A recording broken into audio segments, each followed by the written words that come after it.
We got the cinnamon rolls. They have officially found their new quarterback. The Ooga-Badoogie era is over. Me personally, if I was a cinnamon roll fan, would I like this? No. Hey, what's going on, guys? I didn't see you over there. Well, since I got your attention, subscribe to the channel. We're trying to hit 350k subscribers. Let's get back into the video. Matt, this is the part where we move on to the next slide and you just edit this out when you're editing. Like now. Cut the clip, Matt! Ladies and gentlemen, boys and girls, hope all of you had a great Thursday. Hope all of you are currently having a great Thursday night. If not, hope this video can make it a little bit better. And man, oh man, the Fighting Cinnamon Rolls have found their quarterback. The Cinnamon Rolls, are they back? I don't know. Let me know down below in the comments. I'm just playing with you. They ain't even close to being back. Them guys suck. And I mean, they suck hard. No diddy. But anyways, like I was saying, getting back on track here, we're going to talk about the new quarterback. And let me know down below as well. Do you think this is a good fit? Do you think he's going to be better than Ooga-Badoogie? I'm curious. But whoa. Hold on. That is not the only thing we're going to be talking about in tonight's video. There's a lot of stuff going on in the transfer portal. We got some big time news to talk about, including former Texas A&M starting quarterback. He's found a new home. I'm talking about no other than Connor Weigman. Going to remind you, Weigman coming out of high school was a 5-star recruit. Did somebody say 5-star recruit? I think they did. Another former 5-star recruit, Malachi Nelson. He's entered the portal. We also got California starting quarterback. He's transferring. Where's he going to go? It looks like we have an idea. Most people that have been watching the channel for years, you know this. December and January is the busiest time for college football. You got coaches leaving. You got players leaving. You got the playoff. It's a hot mess, but to tell you the truth, I love it because it's entertaining and it gives us something to talk about. You know the intro. Strap in, buckle up, get you a snack, get you a popcorn, get your favorite meal you like to eat when you watch a video, because trust me, I do the same thing. But all right, Matt, blah, blah, blah, shut the crap up. Now, without further ado, let's get into it. First things first, we're going to check out a couple comments, see what you guys have been saying and whatnot. And this was on a video we posted earlier today. This comment is coming from JBake1. He writes, how am I not banned yet? Do you want to be banned? I mean, what kind of question is this? I don't even know how to respond to this because... do you want to be banned? Are you asking to be banned? I mean, we can do it if you want. And I'm sitting here thinking, what did you do or say that was so egregious that even you feel like you should have been banned by this point? I have no idea, so consider this a blessing, I guess. Jared said, what's up, White Randy? What's going on, Jared? And check out this comment. This is from Dave Took Over. Is this satire? Illinois is a good program. Nah, bro, hold on. What the? This dude just called me Monkey B. Chunky? Monkey B. Chunky, that's a new one. Haven't seen that, so points for creativity. Judd Leach said, Matt B. Santa.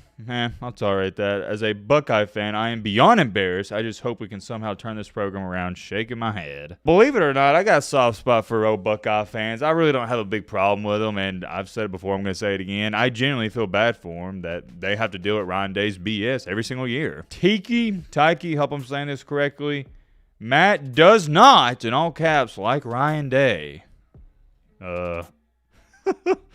You think? Oh, wait, one more. I saw this as I was clicking off. Jet Vikings. Might be great when I get some love. Well, consider this your lucky day, my friend. How about now? Whoa. Well, not like that. You know what I mean? No diddy. So, yeah, I'm just recognizing the comment. Don't make it weird in the comment section. Just showing some respect and love. Back to Jet Vikings here. Let's just get to the football stuff before I talk myself into more trouble. Let's start off with this. Fernando Mendoza. I'm sure most of you probably have no idea who this guy is. He was a starting quarterback for Cal. And I'm still perplexed by this. I don't know why. And if you know anything about this, please fill me in the comment section. I'm going to be honest. I don't keep up with Cal football too much.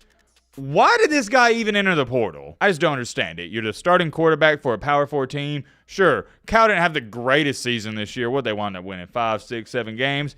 But they're not some bad football team. And here's the biggest thing about all of it. You're guaranteed the starting spot next year. Whereas if you transfer elsewhere, You're going to have to compete for a starting job, and if you lose it, that might be the end of your career. I digress. Anyways, it is now being reported that Georgia, Indiana, UCLA, and Wisconsin are all the contenders and frontrunners to land them. Me personally, I feel like going to Wisconsin or UCLA is a lateral move. That's just me. And this is where things get controversial. Well, not controversial to me at least. If he goes to Georgia, he has about a 2% chance of winning that starting job. If you go to Indiana, sure, you may be playing for a better team, but you may not be the starter. I'm wishing him the best of luck, but it's kind of one of those situations. It's like, what are we doing here, buddy? Let me know your thoughts on that. Moving along here to our next player. Remember Malachi Nelson, former top quarterback recruit in the nation, 5-star recruit? He is now entering the portal again. I remember talking about this guy just like it was yesterday this time last year when he was at USC and entered the portal. I said this last year, and some of y'all, I swear, you have to remember this. Why in the world are you going to go to Boise State when you're not going to win the starting job? I didn't get it last year, and fast forward time to today, I still don't understand it. Okay, I'll put it to you like this. I said Fernando Mendoza leaving California. I don't understand that one. But the Malachi Nelson one, that's like 10 times worse. I hate to say you wasted a year of your life, but he pretty much wasted a year of his life at Boise State. What was you doing? And more importantly, what were you thinking? It was just complete nonsense to go there for 1 year and then transfer. You know what would have made more sense? If he would have went there, got developed, wait a couple years, and then became the starter. But no, he didn't even do that. He's already in the portal again. The only thing I can assume is, I guess, since he thought he was some macho, big-time, hotshot 5-star recruit, he was going to walk in at Boise State and win the starting job. But as we saw, that didn't happen. I can't even sit up here and tell you that I think this guy's not that good. I think he is good because we haven't seen him play. So what do I have to base those statements and claims off of? Nothing. These recruits would benefit so much more from going to one school and at bare minimum staying there for 2 years. If you stay there 2 years, decide you want to transfer elsewhere and you want a better opportunity or another opportunity, that's fine. Leave after that. But guys like Malachi Nelson, it reminds me a ton of the Robbie Ashford situation. Robbie Ashford was at Oregon, left Oregon to go to Auburn, left Auburn to go to South Carolina, and now he's leaving South Carolina to go elsewhere. 4 schools in pretty much 4 years. Or it's going to be 5 years, something like that, but it's 4 schools, rather less. And here's the thing that people don't talk about enough, including myself. I need to talk about it more. By transferring every single season, like Mr. Robbie Ashford has, and Mr. Malachi Nelson has, you can't get comfortable. I know what you're sitting there asking. Matt, get comfortable where or in what exactly? Great question, my friend. I'd love to answer it. You can't get comfortable in your school, your campus, with your offensive coordinator, your head coach, your teammates, the football field, the locker room, everything. And I'm a firm believer and advocate for you got to learn how to be comfortable being uncomfortable in this life. Because when you're uncomfortable, that's when you're going to grow. But when it comes to situations like this is one of those things where you need to get comfortable, because when you're comfortable, you can get in a rhythm. By transferring colleges every 12 months, you're not going to be able to get into a rhythm. I could talk about that topic alone for 10 more minutes. Moving along here, take a look at this. Connor Weigman, former A&M quarterback, he's transferring to Houston. What about that? Connor Weigman's an interesting cat. I always felt like he had the potential to be a really good college football quarterback, and I still do.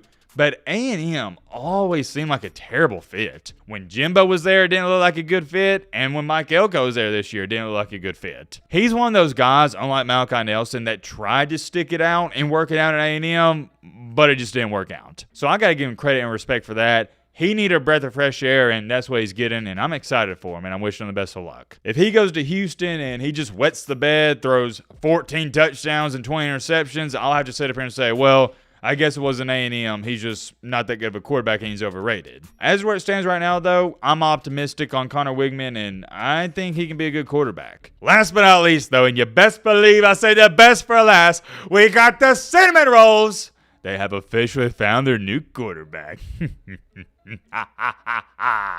They said, screw the Oogabadoogie. We're on to the next one. The Oogabadoogie era is over. Ladies and gentlemen, boys and girls, especially Cinnamon Roll fans, welcome Thomas Castellanos. Is Mr. Thomas Castellanos better than Oogabadoogie? Is that an improvement? Yeah. I don't know, Coach. As much as we like to joke on old Oogbadoog, he was not a bad quarterback. He was just average. The problem with that is average is good at Oregon State. At Florida State, not so much. And he was made the scapegoat for Mike Norvell early on in the season. Come to find out, that team outside of Oogabadoogie was not very good. Everybody thought it was an Oogabadoogie problem, but no. It was a Mike Norvell problem. But getting back on track here with Castellanos, let's talk more about him. Yeah, it's official. You see it on your screen right here. Anytime I talk about a situation, I try to put myself in everybody's shoes. Me personally, if I was a cinnamon roll fan, would I like this? No. I'm going to explain why I don't like this.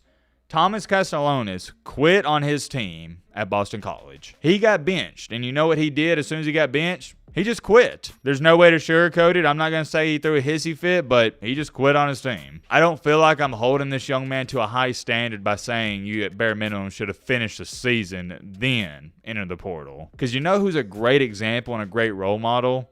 Jalen Hurts. You see how he handled himself at Alabama?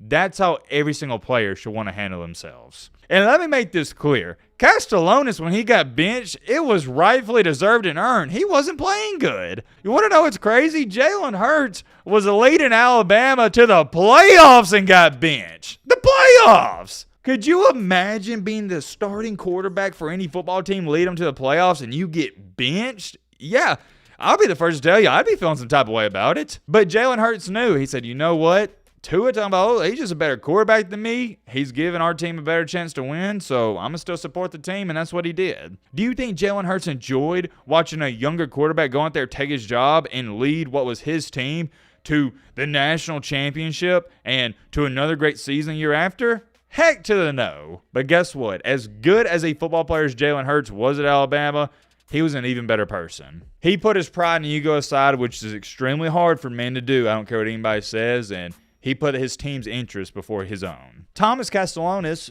did not do that, and I'm not going to say I don't respect the guy, but I just don't like it. And for me personally, I would not want a guy like Castellanos on my football team. With that being said, let's talk about his abilities on the field. If you haven't seen Castellanos play, just imagine a Dollar General version of Kyler Murray. That's who he is, and that is the greatest example I can give you. Looks just like him when he's out there running around. And when Castellanos is in the zone, he looks like a top 10 quarterback in college football. But when he's off, he is off. He can make some good throws, but he can also make some what I label as not so good throws. To go on top of that, he is a dual threat quarterback, which I would say fits Mike Norvell's offense a little bit better than DJ Uiagalelei. Don't get me wrong, he's a very exciting quarterback to watch, but he's too all over the place for my liking. He's kind of hard to evaluate, at least for me, because he shows flashes of greatness, but he's not great at anything. He's not a great passer, and I have a hard time even saying he's a great runner. He's not like a Jalen Milroe. Jalen Milroe's built like a tank.